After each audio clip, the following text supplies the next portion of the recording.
In this lesson, I would like to talk about variable scope. Salesforce describes variable scope as variables can be defined at any point in a block and take on scope from that point forward. Subblocks can redefine a variable name that has already been used in a parent block, but parallel blocks can reuse a variable name. That's quite a bit, so I'm going to show you what that actually means. And this will also be helpful for the last lesson, which we had the this, and it'll help to explain why we use this as well. So first, what I'm going to do is create a new class. We're going to call it variable scope, and then we're going to keep the variable scope constructor, and then first we'll create a class string, and just as a reminder, within the curly brackets, that is a when they're referring to a block of code. So I'm going to do public string, and then we'll call it parent string, and then we'll call it class string will be within the variable. So in the constructor, we'll have string, and then we'll call it parent string, and then we'll say this is the constructor string, and then I want to debug it as well.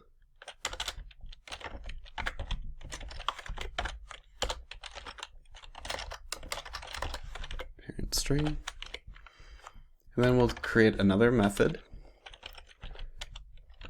or a method. We'll do public void method 1, and then we will create the parent string again, string parent string method 1 parent string, and then we will grab this and debug, and then I'm going to create another string for child string. We'll say child string and debug child string as well, and then we're going to create an if statement, and then we'll just have it be true for the condition.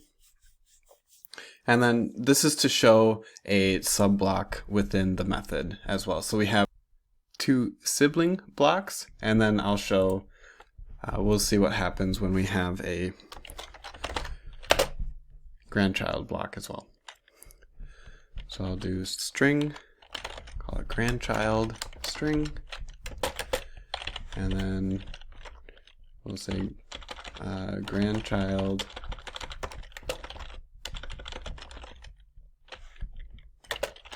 if string.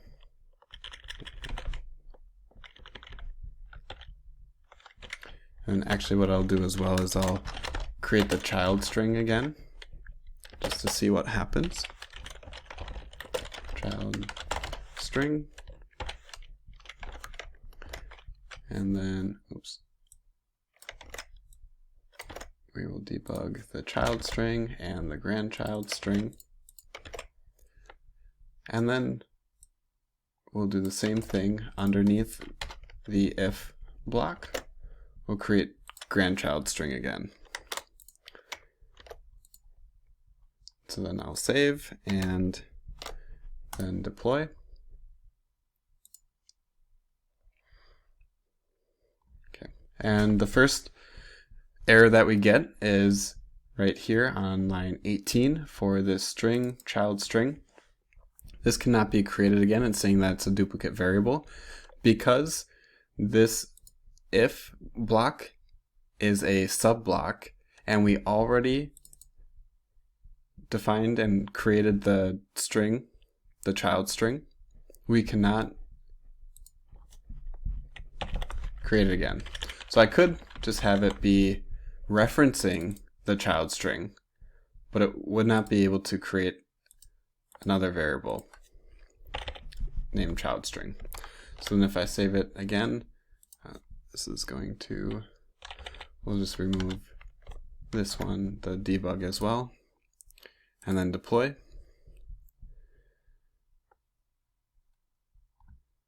And then what we need to do is now we need to run it. So then we have variable scope, and then we need to .vs instantiate a new instance of variable scope. The constructor is just blank, so we don't need to put anything in there. And then we can debug the parent string, and then we can run method 1. So when we instantiate this, the constructor is going to run, and that's going to then create the parent string and then debug it, and we will see what happens with the rest of it.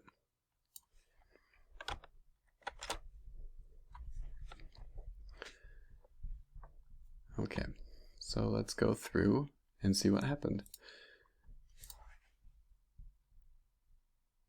So first off, so I can see that the constructor string was the first thing to be debugged, and that was because the constructor was called on this line when it was instantiated.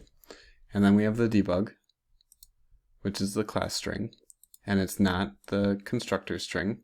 And this would be as if you want it to be the same. That's where you would be referencing this. And then in method 1, we have the parent string again. And this one, again, is the method parent string. And it's not the constructor string. We can see the child string right here, child string. And then we have the grandchild string, which we declared and initialized with grandchild if string. I should have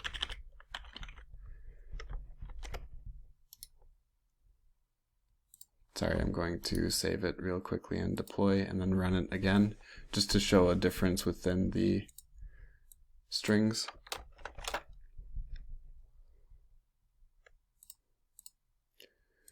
There we go. So we declare, and we have the grandchild if string, which is right here, and then we have the grandchild string, which really is within this method 1. So we can declare this variable again and use it. And if we didn't do that, if we actually tried to just reference this grandchild string and say update grandchild if string, and then I will comment that out and save and try to deploy. And we're going to get an error saying that this grandchild string does not exist. And the reason why it doesn't exist is because we declared it within the subblock. So because this subblock is now done, we don't have this grandchild string anymore. So we have to then declare and initialize it again.